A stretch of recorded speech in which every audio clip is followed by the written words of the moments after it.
Mr. Boris Johnson has raised the stakes in a brewing confrontation with China on Wednesday, promising to allow nearly 3 million people from Hong Kong to live and work in Britain if Beijing moves forward with the new national security law on the former British colony.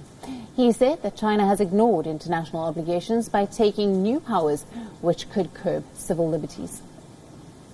We stand for rules and obligations, and we think that is the soundest basis for our international relations. And the enactment and imposition of this national security law constitutes a clear and serious breach of the Sino-British Joint Declaration. It violates Hong Kong's high degree of autonomy and is in direct conflict with Hong Kong basic law. The law also threatens the freedoms and rights protected by the Joint Declaration. We made clear, Mr. Speaker, that if China continued down this path, we would introduce a new route for those with British national overseas status to enter the UK, granting them limited leave to remain, with the ability to live and work in the UK and thereafter to apply for citizenship, and that is precisely what we will do now. Mr. Johnson's offer opens the door to a significant influx of people fleeing Hong Kong, should the situation in the territory deteriorate further. But it leaves unanswered, thorny questions about how difficult it would be for these arrivals to obtain the British citizenship. The government has acted, and he wants to know when to go into lockdown. Now we are being joined by Veena Sikri, who is an ex-Indian envoy to Hong Kong, live from New Delhi. Thank you very much for being with us on the show. Now, how do you assess the current situation in Hong Kong? I think it's a very difficult situation because, it has exposed completely how China has refused to keep up its international obligations under the original treaty signed, the Sino-British Pact on Hong Kong was signed in 1984 and registered in the United Nations. And under that, they had promised, even according to the Chinese constitution, I think Article 31, where they had promised that it would be a separate Hong Kong Special Administrative Region with fairly complete autonomy on the executive, the legislature, the judicial powers, and also promising greater freedom of democracy, electing a chief executive and so on. So I think over these 23 years, today is exactly 23 years, and I was there on the 1st of July 1997 when the flag of Britain came down over Hong Kong. And it was a time of great I would say, happiness, expectation and hope. Everything has been belied now, and the people of Hong Kong, especially the youngsters, the ones who were born after 1st of July 1997, they are completely disappointed because they see no future for themselves.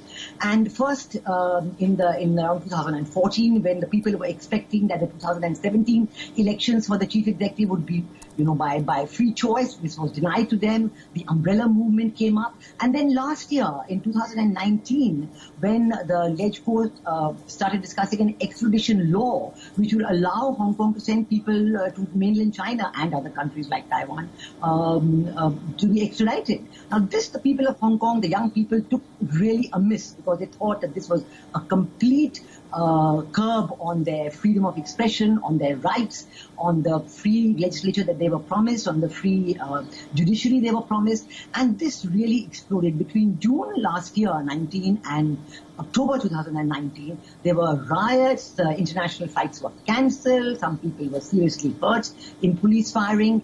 And as a result of all this, finally, the law was withdrawn from the Ledge Court. So, in fact, the present chief executive, I would say, did not really handle it very well. And the manner of the handling has broken the trust between the people of Hong Kong, especially the younger generations in Hong Kong, the government of Hong Kong, led by the present chief executive, Carrie Lam, and the government of mainland China. Now, with this breakdown in trust, we saw a very interesting development last November 2019 when the district council elections were held. And these elections were allowed to go ahead, and the pro-democracy people participated, and they ran through the elections like wildfire. So we see that the pro-democracy group in the district council elections have about almost 2/3 of the seats. And the government allies of the government of Hong Kong, their number of seats came down from 300 to just 56. Now, this is very interesting and important because not only is it does it show very clearly that if you give the free expression to the people of Hong Kong, they are pro-democracy. But secondly, just this very year, September 2020, the elections in the Legislative Council itself are due. And so what will those elections be like? In the meanwhile, government of China, government of the People's Republic of China, not being able to take this extreme expression of pro-democracy feeling, has now enacted this special law. And this is something which is really upsetting the people of Hong Kong.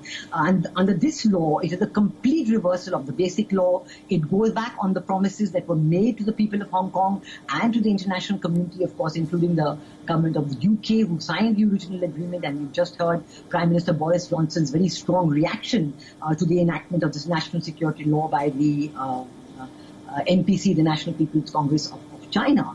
And I think that the reaction today that we are seeing in Hong Kong on the 23rd anniversary is a continuing reflection of the disquiet, the despair, I would say, the unhappiness of the people of Hong Kong, the despair for their future. I think for India, this is a very important moment. And I think we have to highlight how China has not fulfilled its promises on Hong Kong. Economically, it's going to be very bad for Hong Kong, but also politically. For Taiwan, for Tibet, I mean, all these people are looking at this model of one country system started in 97, but now lies in tatters. Absolutely. And on that, Hong Kong, of course, can't be seen in isolation.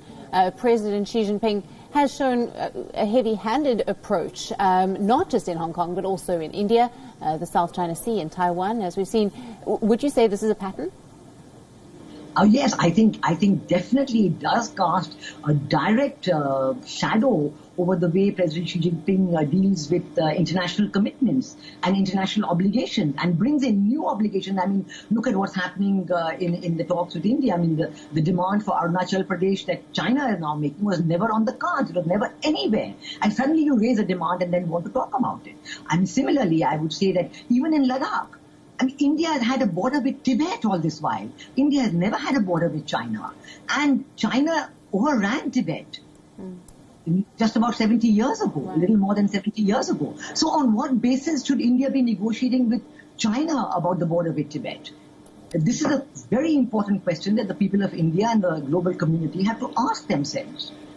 Why is this so? Because we have seen what China does in their international commitments and in their negotiations. So I think that this what is happening in Hong Kong, while economically it will be very difficult for the people of Hong Kong, the international trust in Hong Kong is gone. I mean, people will move away to Taiwan, to Singapore, to other places, and you will see a great dismay. But I think the global shadow it casts on China's own international commitments, I think this is most important. And perhaps people should now recall that the original 1984 agreement signed between then Prime Minister Margaret Thatcher and then Chinese Prime Minister Zhou Ziyang, which was registered in the UN. So this should now perhaps be, looked at. I mean, what does it mean if an agreement is registered in UN and its senates are not held up, are not held up by the countries who have committed to it?